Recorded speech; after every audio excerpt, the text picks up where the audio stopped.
Have you just been shocked by a covert narcissist? Have you been thinking your divorce has been amicable and all of a sudden you've realized your ex is a narcissist? Or are you just finding this out now and looking to separate? Well, today's episode is going to be great for you because we're going to be talking about the 6 signs to look out for when divorcing or de facto separating a covert narcissist. Welcome up. Hello, Laura. To start with, we are not psychologists. I'm not a lawyer either. Mum is the lawyer. We're just talking about things that Mum has seen going through doing people's property settlements or children's custody matters with a covert narcissist. And we want to talk about and touch on the 6 things that you may experience so you don't feel alone or stupid or confused, because heaps of people get blindsided by these types of people. Now, I'm just going to quickly, Mum, touch on what the personality traits are. And then we're going to go into the 6 things to look out for or 6 things to expect. But first, let's go to our jingle. Hello, I'm Laura Furiosi, divorced mother of 3, and I'm here with my mother, Lynette Galvin, with 35 years experience in family law. You're listening to the Divorce Course podcast. Through our candid discussions, we hope to help you through your divorce or de facto separation. We will be answering the most commonly asked questions and covering the stages and steps that you will face on your way to freedom. Covert narcissist is different to just a narcissist. These people are a little bit on the sneaky side, and that's the type of narcissist we're going to be talking about today.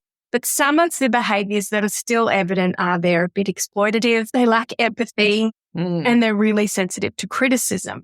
But the problem with a covert narcissist is they subtly manipulate. They're not out in your face yelling at you per se. They're doing stuff behind the scenes that you may not even be aware of that are causing issues. So, Mum, have you come across many covert narcissists in your time? Many covert narcissists. You can see it in the clients that are shocked by what their ex has suddenly done. And I think everyone recognizes a narcissistic type person, whether they're diagnosed or not, or whether it's just those self-centered behaviors. But not everyone can see the covert narcissist until it's too late. So today, realistically, let's talk about number 1, and that is they are really good at playing the victim role, which is why some people don't even realize they're dealing with a narcissist. And I'll give you an example of some of the things I've seen in the past from members and people that I've spoken to, where they're tiptoeing around their ex because they feel bad for them. They're really struggling with the breakup. So they're letting things slide that normally in an amicable divorce, you wouldn't let slide. And perhaps they're getting the covert narcissist who's playing the victim role is playing up on your feelings to get what they want, as opposed to outwardly saying, no, you're not getting that. I'm going to get what I want. So it's like this sneaky way. And we talk about DAVO, that where we talk about the victim offender reverse. So this is kind of like that, but on a sneaky level, Mum. So do you see a lot of people playing the martyr and acting the victim when they're actually the poopy pants? Not my clients. My clients were always perfect. But do you know a red flag for anyone who's listening? I think a red flag is that when you meet them, they tell you how awful their ex was, how their ex ripped them off, how their family doesn't treat them properly. And you come into that sort of, oh my goodness, and you come in to rescue them. Sometimes they are just playing the victim to get your sympathy.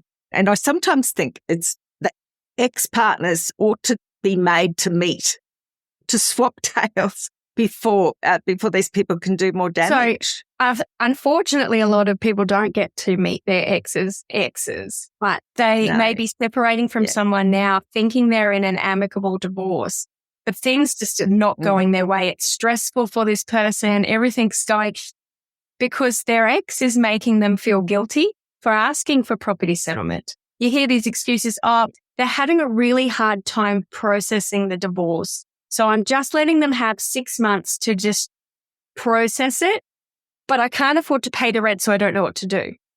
And you think, yes, that they are maybe processing it, but 6 months, and while you're not able to afford the rent, does that seem fair? But they can't see it, I think, at the time. Yeah, I think the old expression used to be they're having a lend of you. And sometimes during that delay that they sort of plead and beg for, they're busily setting themselves up for the best possible outcome. So the thing with the covert narcissist, you just don't spot them. And probably even your family doesn't spot them, you know. And then it's afterwards they go, well, what was, you know, we thought she was nice. I thought it was nice. Well, the other thing that the victim role status takes place in the divorce process is they play that martyr or the victim role in front of lawyers, your lawyer, their lawyer, and the mediators. How can people counter that? Well, the one thing you can't do is name them as covert narcissists because, like you said, that you're not a psychologist, I'm not, and usually our client listeners aren't either. But what you can do is describe their behaviours. And the other thing you can do is try to look at the narcissist playbook that we talk about and expect these things, or say no to them and see what happens. And then they'll probably come out as a full narcissist. I mean, that person who's can't pay the rent and is waiting 6 months, the reason they haven't expressed to their ex why they need shorter time than 6 months, why they need things to happen now, is they're scared of them. They're scared to say no to them. So you may be conditioned over a long period of time to not say, not upset. So let's go back to lawyers again, Mum. So when you're playing the martyr and playing the victim role to your lawyer and their lawyer, does that ever come out in the wash eventually? Like, say, for example, but the only time they've ever asked to see the kids was like 5 minutes before they wanted to see the kids, and they're making that person to seem like some horrible person when actually it was kind of their fault for just asking 5 minutes before, you know, that kind of stuff. Do the lawyers catch on to that eventually? Eventually they do. It's a bit tricky in the early stages because they've only got the narcissist side of the story. And they'll come in, sometimes the lawyers all guns blazing to save this relationship from the child and the parent, for instance, relationship. And it only dawns on them gradually what they're dealing with. So when we write letters, and in the course when we tell people to write letters to the other side, you're telling them the other person already knows these facts. What you're doing is writing to their lawyer and putting a little bit of proof, because you need to convince the lawyer first that their client's not being honest and straightforward.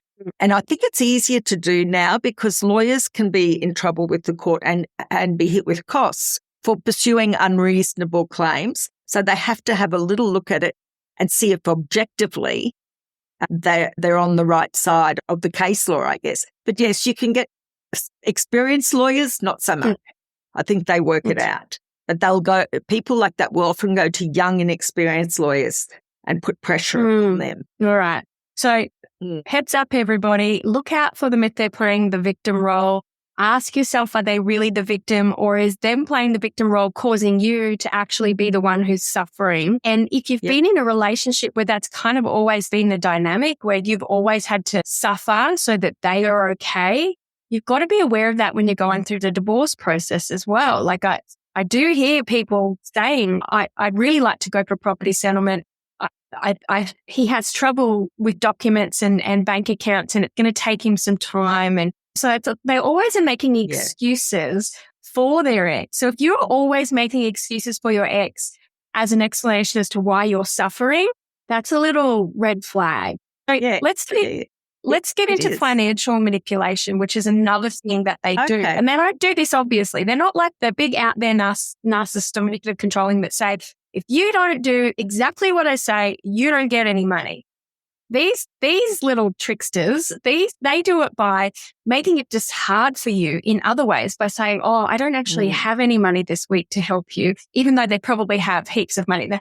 But next week I might, or I'm having a really bad time with my business because the divorce is making me really sad. Can you just wait and hold on a little bit longer? Meanwhile, they're behind the scenes shuffling papers and changing documents and stuff. Do you see that a lot, Mum?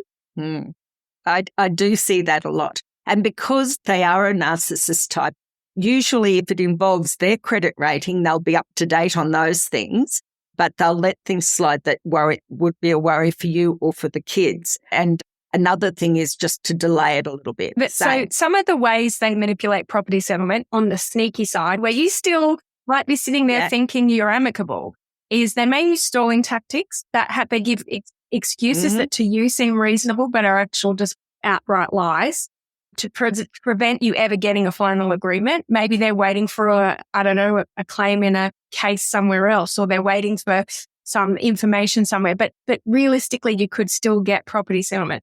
They may be hiding assets to appear broke, to again play the victim. Oh, but I don't have anything. Yeah. They may be devaluing the assets that they have, saying, oh, no, that's not worth anything. That is no point putting that in the property pool because it's just like $2 now. It's like I could get it on Facebook for $2. Pretending to cooperate is a big one while they're secretly planning to contest you or get documents behind you. Yes. And using property as a way to control you as well. Still being like, oh, I can't sell that yet because I don't have anywhere to go. So could you please just give me another year to get my business in order? So what do you think about all of those things, Mark? Yep, I see it. And the new one that's sort of been around since the rental crisis has been, I can't find anywhere to go. I'll just have to stay in the house. And we'll just have to stay here or else we'll have to sell it. You can't have the house because I've got to stay. And of course, you are a loving, caring person. If you're listening to this, you're obviously trying to do the right thing because this isn't a course on how to do the wrong thing. And I know our listeners, Mum, they just want to get it sorted and done and moved on. But these people, they pull on your heartstrings. They pull on your feeling of guilt or shame of getting divorced, and they use all these tricky, sneaky ways while still looking like they're an angel. It absolutely blows your mind when you do figure it out. And I do see people come out of it and go, I can't believe that they tricked me for a whole year and it's been this the whole time. And think, you in that marriage or in that relationship, you probably saw yourself as stronger and more resilient. And so you'd give in to the other person if they were going to have a tantrum if they didn't get their way. So you do that for long enough. And as my old boss years ago, an old lawyer said to me, some people spoil their partners. And then when they try to separate, both the partners in that pattern and you're in that pattern of just trying to appease and do the right thing. So ask yourself if you've seen yourself as the strong person in the relationship, you might get a shock. And if you are tricked by that person for all those years and subsequent, when you're separated, imagine everyone else who doesn't know them as well, doesn't have the insight that you have. By the time you get to talk to your friends and to talk to your family, you may find they've already got in ahead of you, given them the sob story, and all of your support people, or most of them, turn on you. And that's that victim role where they just, he's leaving me, or he's not doing this and he's not letting me see the children. And all of that it's a sneaky way to get you either to come back to them or to get you to shush and not ask for any property settlement moving forwards. So let's talk about the manipulation of kids and custody battle manipulation. I'm just going to read out a couple that you can see. This is number 3. Yep. So they don't hesitate to use the kids to manipulate you whilst pretending they're being child-focused and a great parent. They might take extreme measures and to use custody to punish you under the false pretenses they're trying to save the children. They're all victims here. It's you that's the baddie. So it's another way for them to maintain control over you by saying, I'm doing what's the best interest of the children. And you think, am I the problem? Am I that bad? They may even fight for custody of the kids when they don't even show any interest in them ever. And all of a sudden they do, and they're playing that victim role again. And they may also use the children as spies or messengers and weapons against you. What have you seen, Mum, when it comes to these sneaky tactics when it comes to manipulation with the kids? Yeah, you see it a lot. And, you know, when you said you question yourself, any normal human would say, oh, is it me? And you do a little reality check, you know. But a narcissist never does. They never ask themselves that question. And they don't hesitate to enlist. The kids are just other people they can play the victim to. So you might find the kids coming home saying that their father or mother was crying all weekend, and then they might repeat things to you. And so they're using them not as distinctly as messages. They're actually changing the children's view of you and trying to ruin the relationship. They may be jealous because, a narcissist, I think, is not interested in a relationship with another narcissist. The only relationships that really work are where one of you is bend over backwards to try to keep the peace sort of person. When these type of sneaky ones come out and, that someone will say, oh, my ex would never go for 100% custody of my kids. We've been doing this amicably. This is going to be fine. But all along the way, they're making all these concessions and suffering all this quietly because they feel sorry for their ex because they're playing the victim. And then boom, they go, I want 100% custody. Yes. And they're doing it for the best interest of the children, not because they're a baddie, but because they're for the best interest. Have you seen that happen? And how do they get exposed? Well, often they don't get exposed until the trial. All that you can do, if you wake up to the fact that they're this sort of person, you can stop the rot, so to speak. You can put your foot down earlier. And otherwise, they do get exposed. Sometimes in the family report as well. I mean, those guys are psychologists, social workers. They're very switched on to this sort of stuff. And the thing about narcissists is sometimes they don't even know what they're doing, that what they're doing is coercive control. And so they don't know how to stop it. They don't stop it. And that'll come out in the family report. But yes, it's tricky. I've seen some things go terribly wrong with children's matters, not my clients, but I've seen them in cases. But now I think the court is aware of coercive control. They haven't said narcissist, of course, but coercive control and the way that, and talking to the kids and some of the factors that they use against you. So they can get exposed fairly early on. And the coercive control is considered to be a form of family violence. And the new laws in Australia since May last year said that the 50-50 thing's no longer a thing because in my mind, 50-50 was a tool used by a lot of narcissists just to keep hurting their ex-partner. But now it's the best interest of the children. So coercive control equals family violence is a disentitling or a disturbing factor for the court when they think about where the children should live best. And they might find that a narcissistic type or coercive controlling type can't provide for the physical, psychological and emotional support of the children going forward. So I think the whole world is going to get a lot better and these people are going to get more exposed. Yes, correct. So, yeah. And then, of course, in the witness box, they don't know how to pretend to be child-focused. It comes out. Well, it eventually doesn't add up. And that comes to number 4 of things to expect, Mum. And this is a doozy. And it's just the legal manipulation. Like I know of a story where a lady thought she was doing the right thing, leaving it. She was even too afraid to send the divorce papers because she didn't want to upset him because he was always crying, didn't want to upset him for property settlement, was happy just to get whatever she could get. He kept delaying it, saying he was waiting for things. He finally sent her the divorce paperwork. She signed it and then boom, all of a sudden, all this information comes out. And then she realized, holy moly, he's been playing the victim. And he thinks that because we're now officially divorced, I'm not entitled to any of the property. And it was like a trick, even though we know that's not the case. It's a year after you get divorced. We do.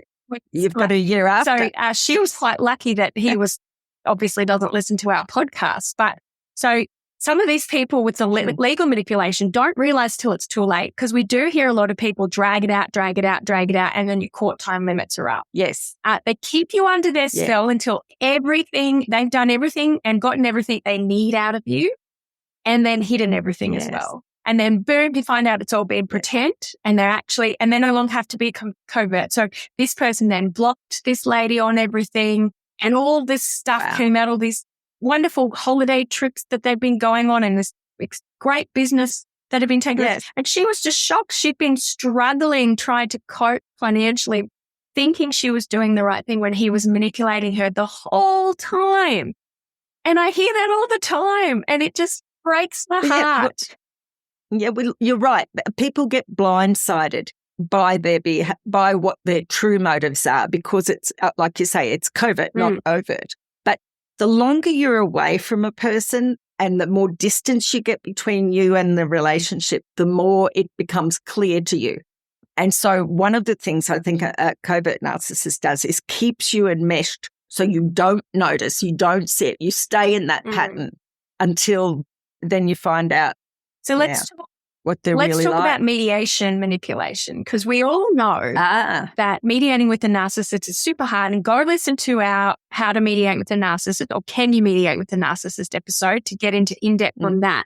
But some people don't know mediating with a narcissist, okay? But then these sorts of things come out that their ex, they pretend to be agreeable in front of all the professionals, but they're being controlling behind the scenes. They sign a heads of agreement at the end. You come to an agreement and they sign it, and then they just don't do it. Or on the negotiation day, they just refuse to sign anything. They may be manipulating the lawyer and the mediator, telling lies and crying and trying to wide ant your relationship with the mediator, all behind your back if you're doing shuttles. So, Mum, do you have any strategies? Because I think sometimes people don't realize that their ex is a covert narcissist until they're in mediation and they're like, why won't they sign this? What's going on? So a classic is they turn up at the mediation with not only a lawyer but a barrister. So that's 3 of them. They try to recruit your lawyer into their story. They convince their lawyers then work on your lawyer. They try with the mediator. Hopefully an experienced mediator is not having any of that nonsense, but there can be actual bullying going on.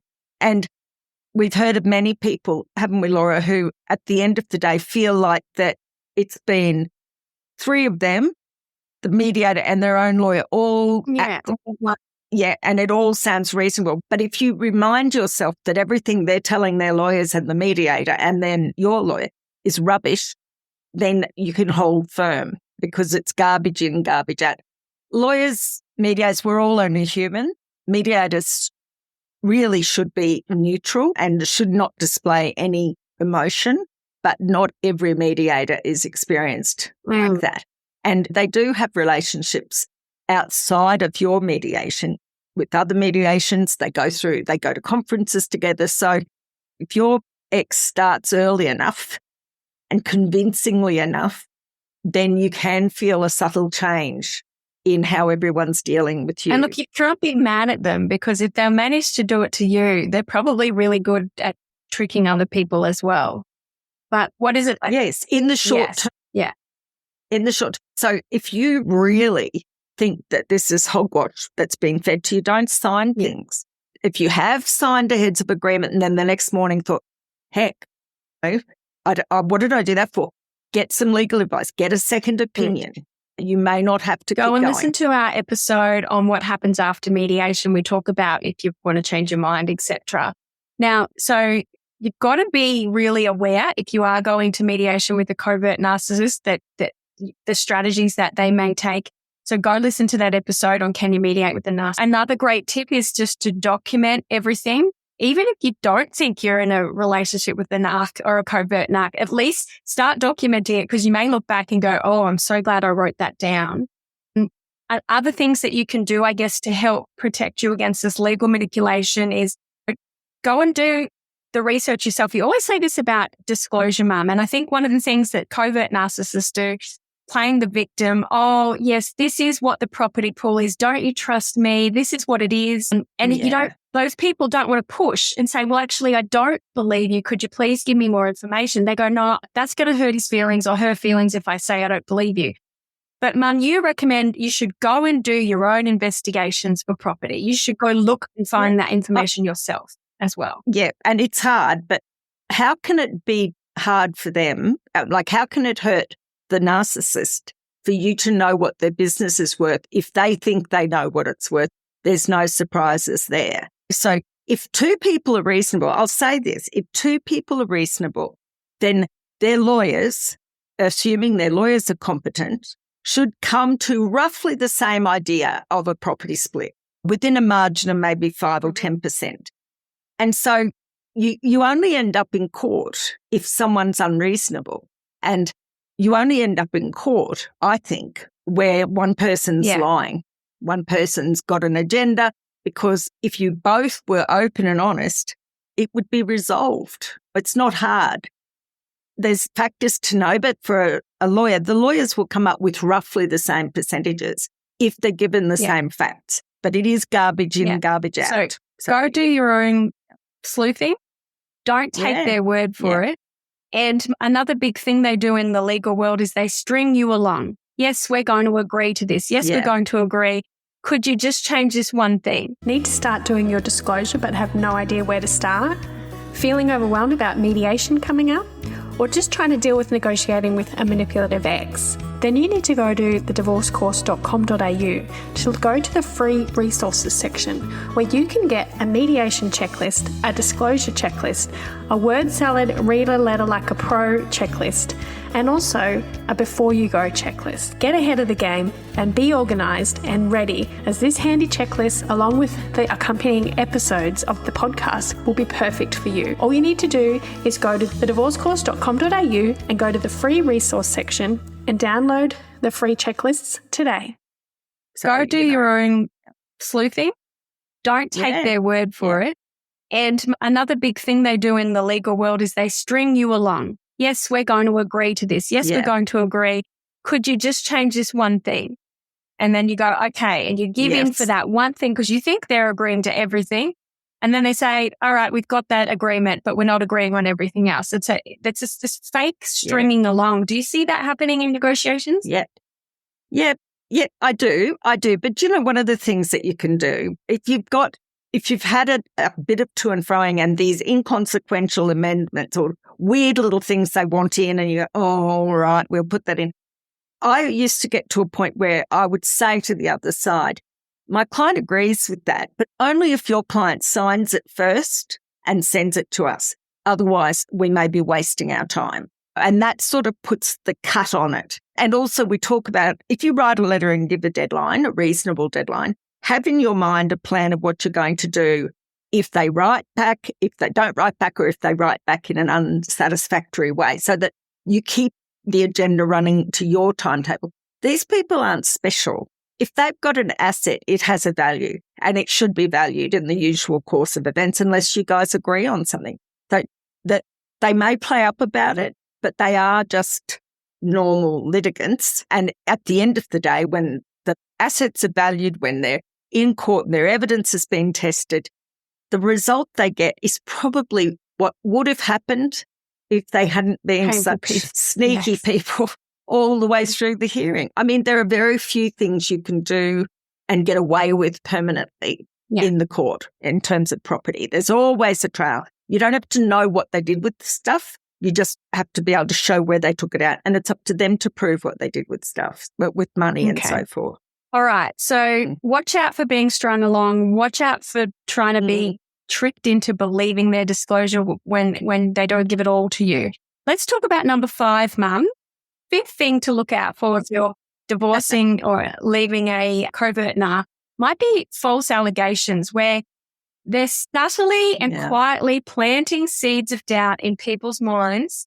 That may be your family, your friends, your mentors, your judge, your mediator, your work colleagues. Maybe you go to a church, everybody in church, using lies and abuse, neglect, financial misconduct to sway the court to misrepresent you so that you're going in as the baddie and they're the victim. So it's kind of this, but they do it in a subtle way. So you don't see it happening. And like you talked about, Mum, they may go to your friends before you've even separated and say, oh, I'm so sad this has happened. And it might be a whole, and you don't even know they've said that.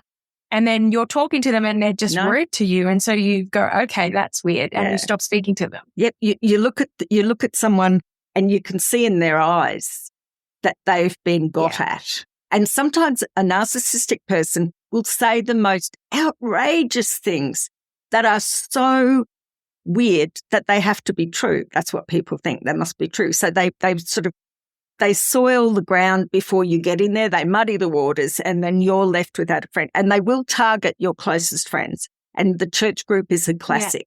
And people aren't experienced because people mostly, I think most people are honest and good people. So they're not prepared for this sort of shenanigans, shall we say.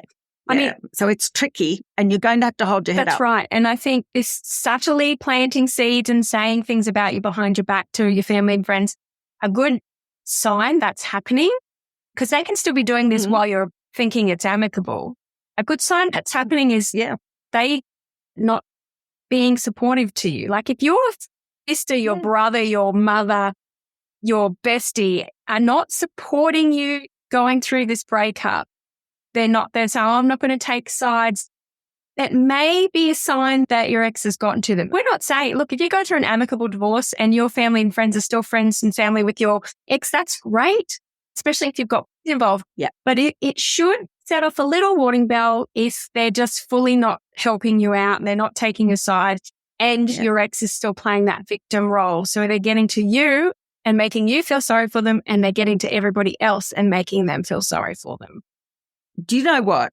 They will probably start it before the marriage starts to break down.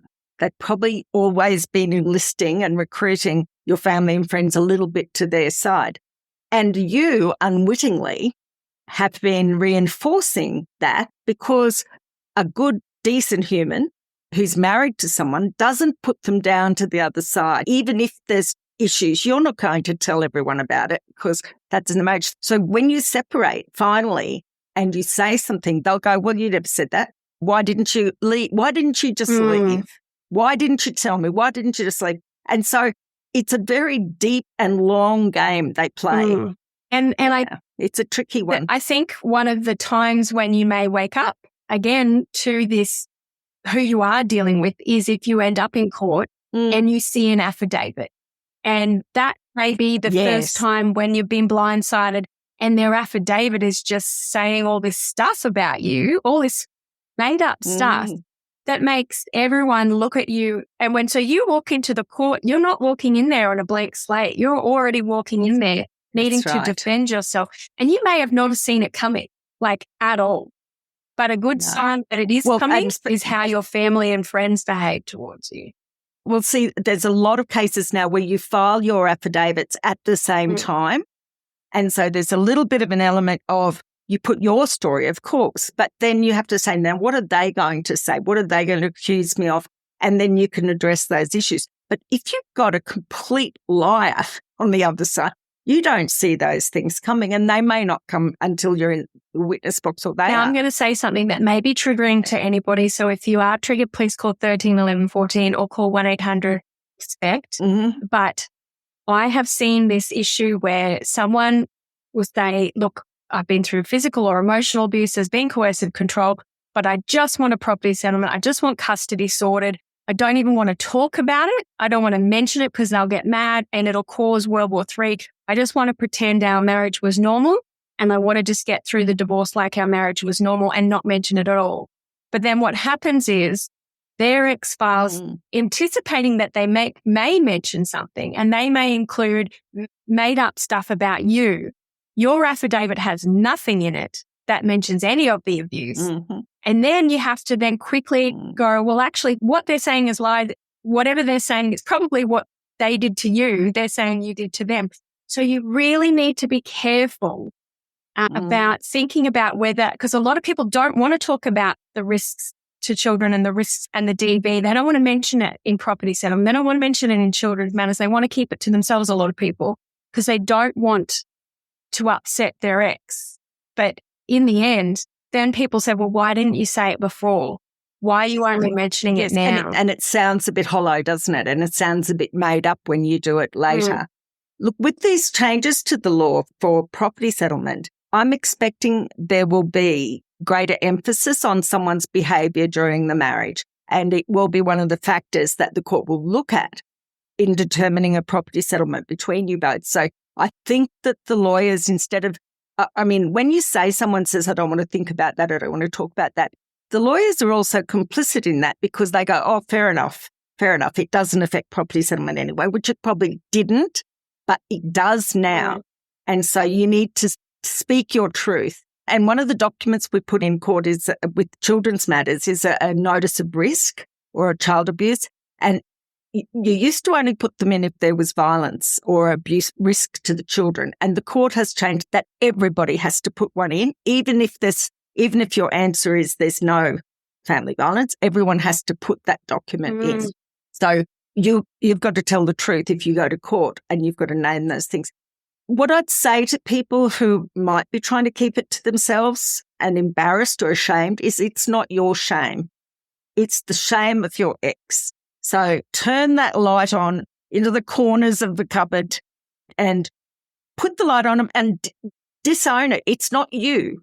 It was them. And you try to You're not trying to put them down. You're just telling it like it is. Because the truth is they'll be important. playing the victim role to you, saying, please don't tell anyone, I might lose my job, or I'll lose this, or I won't be able to do that. And if people know what I did, I'll never do it again. But if people knew I'd be, and so you may be feeling sorry for them, but it will backfire potentially if you don't be honest about everything.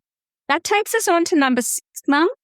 And this is the last thing we think you should expect. And we kind of talked about it the whole time. And it's just, expect them to pretend it's amicable, that everything's fine and they're going to do everything that is reasonable and fair to get the settlement. But really what they're doing behind the scenes is all the stuff we've talked about, planting seeds, hiding money, manipulating you, manipulating your family, and making stuff up about you to really make you have a horrible, horrible breakup. But pretending to be amicable is a big, big one, isn't it, Mum? Yeah, it really is. And that's the difference, isn't it? Of course, an overt narcissist, you know what you're in for. You're right. Okay. All right. We know what we're going for. But with a covert narcissist, you don't expect some of the things they do. I had a case many years ago where someone left a puppy in a box outside the other person's door on Christmas morning, and the children found it first.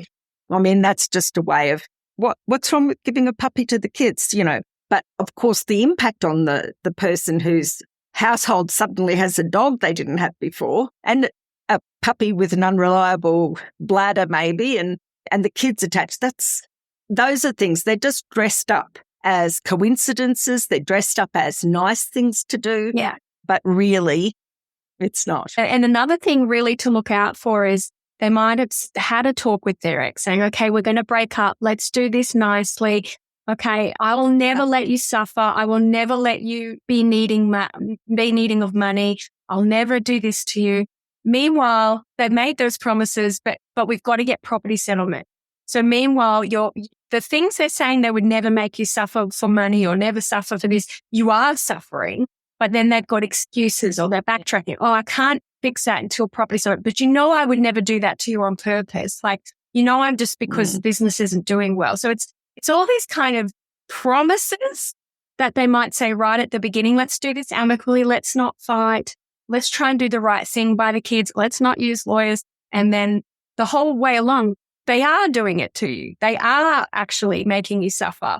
They're just doing it in this weird, messed up way that makes them look like some sort of hero or victim. That's when I think you need to do the black and white. There's no grey areas. Don't worry about what they say. Look at what they do. Look at the impact on you, because it's not an accident. That they know you. They know you would worry if something's not paid on time. I think that's the best advice, and I think you should write it down. Write it down. What is happening? What are their excuses? What is happening? And, have a look at it. And take out the excuses. Take out the excuses. Just look at what's happening. And why aren't you doing anything about it? Is it because you feel guilty for them? Is it because you're worried about them? Is it because you think that they'll go off the rails or they're really depressed? And have a look at the reasons why you're not doing it and go and see a psychologist about it, because I heard a phrase that says, don't set yourself on fire to keep somebody else warm. And I think don't be suffering financially, or don't be suffering with the kid situation if your ex is just for the betterment of your ex because they can't cope or they can't. You've got to do what's right for you. And I think a lot of people who get blindsided by this covert narcissist stuff, they do find out eventually. They find out eventually, right? They do. And then it's a disconnect between what your reality's been as opposed to what you've actually thought you were facing. So there's a real disconnect, and people can think they're crazy, and they can doubt themselves and go, oh, but he said he would never do that to me. But secretly he is doing it, or in a way that makes him look good is doing it to you. One of the things I always used to say to people is, look, that person's not your child. You're not responsible for how they grow up. You're not responsible for them as an adult. So even though in the relationship you may have been the nurturing one, or you may have been, this is not your problem anymore. And it helps them. Like, these kids are your problem. These are the kids you have to focus. Because if you're making excuses saying, well, if I go to property centre, we'll have to sell the house and my ex will have nowhere to live because they've never known how to pay rent. Or if I stop paying all the bills and doing everything for them, they're going to go into a big tizzy. These are the things people need to learn. And like you said, Mum, that the red flags for me when I talk to people, when I know that they're being controlled by these secret covert narcissists, when they're talking about their property settlement, they first are talking about how to make sure their ex is comfortable, how to make sure they're not very good with money or they're really worried about having to move out. So, and then they say why it's really hard for them, but they keep letting it happen because of the excuses from their ex. If you're coming out with excuses about your ex out of your mouth when you're talking to your lawyer or your friends, that's a sign. So the best thing is to focus on your long-term freedom and step out of the games. So if they are emotionally blackmailing you or manipulating you and you catch wind of it, you've got to get out of the game. You've got to take the emotion out of it. Go listen to our episode on how to read a letter like a lawyer, where we show you how to take the emotion out of it and just look at the facts. And like Mum said, look at what they're doing, not what they're saying. Because if they were amicable and if they cared about you as much as they did, they would not be stringing you along. They would not be manipulating you and they would not be making you feel guilty or bad for them. Yep. And there was a reason you separated. And that reason is that you wanted to have two separate lives, or one of you wanted a separate life. So now you need to move on as though that is the reality, because it is. Yeah. And I feel for people though in that situation, because they're usually such lovely Of course. humans. And that's the type of people they go for. You know, the really lovely, caring people who are really lovely, caring people that don't want to do the wrong thing.